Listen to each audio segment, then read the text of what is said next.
Welcome to the Identity course. My name's Darcy McAllister, and we are so glad you're here.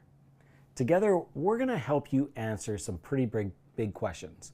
Questions that humanity has been wrestling with since the beginning of time.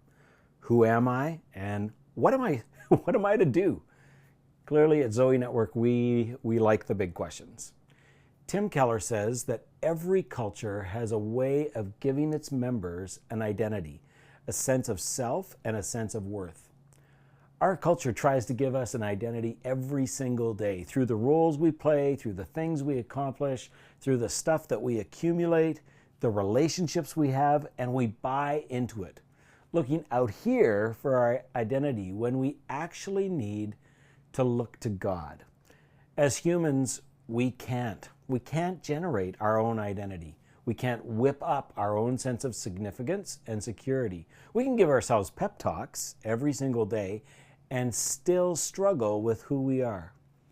Melissa Crutchfield wrote a great article on this concept, and she writes and quotes a guy named David Benner. David Benner, a psychologist and author of the book The Gift of Being Yourself, defines identity as who we experience ourselves to be, the I each of us carries within. Often, we feel pressured to define ourselves through our jobs, our financial status, our successes, our grades, our appearance, what other people say about us, and many other means. But what happens to our identity when we experience failure, or lose someone's failure, or lose someone's favor, or become burned out in our jobs or place of service? The very foundation of our identity is shaken and altered, resulting in us hustling to define ourselves by something or someone else. A stable sense of self cannot fully exist when we place our identity in external things. When circumstances change, our identity then constantly changes too. We can receive an overwhelming amount of messages telling us to define ourselves by external measures. But what would it look like to base our identity on the way that God sees us?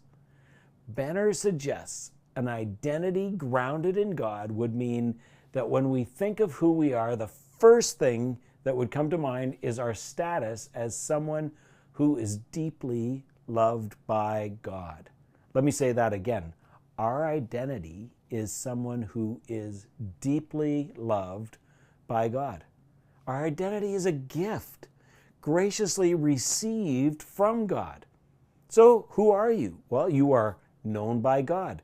2 Corinthians 8:3 says, "But the person who loves God is the one whom God recognizes." You're a beloved son. You're adopted, meaning you have all the rights and responsibilities that come from being a beloved son of God. You are an image bearer. Genesis 1:27. God created human beings in his own image. In the image of God, he created them. Male and female, he created them. You are uniquely created. Psalm 139:13.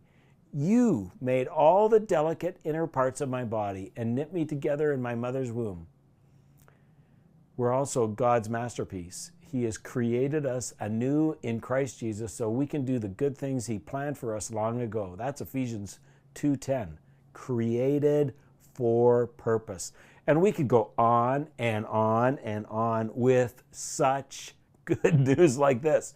In this course, we're going to focus on how you are called by God for purpose and are uniquely gifted for service. There was a theologian named Ed Clowney who said, "When we become a Christian, we are given a last name.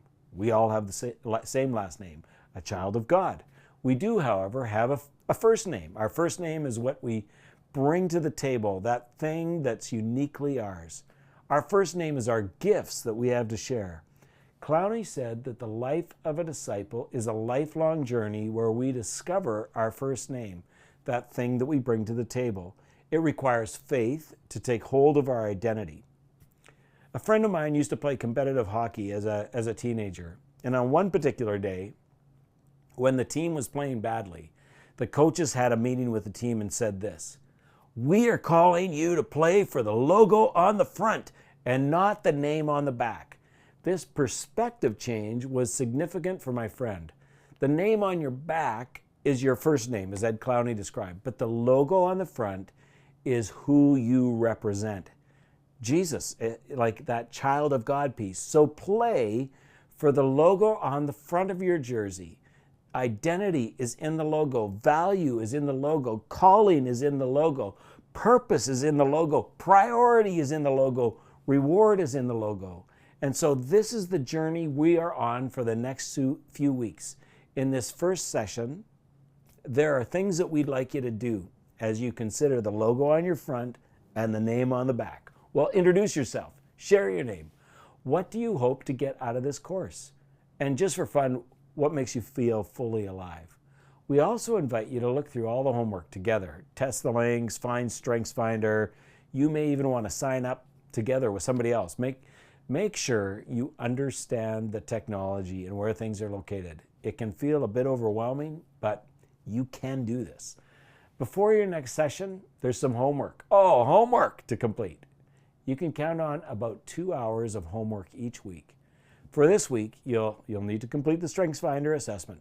We've included screenshots so that you can navigate that website, and you are looking for the top 5 Clifton strengths.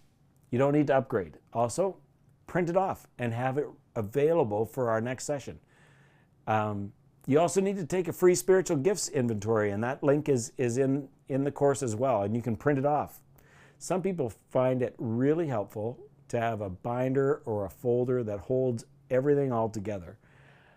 And finally, there's a video to watch, an article to read, and we want you to journal. Maybe some of you haven't done that for a long time, but using the reflection questions as your guide. And know that we're praying for you. We believe that as you lean into these conversations, God will show up powerfully. You've been made for purpose, and we hope that this course will be the next step as you discover your first name.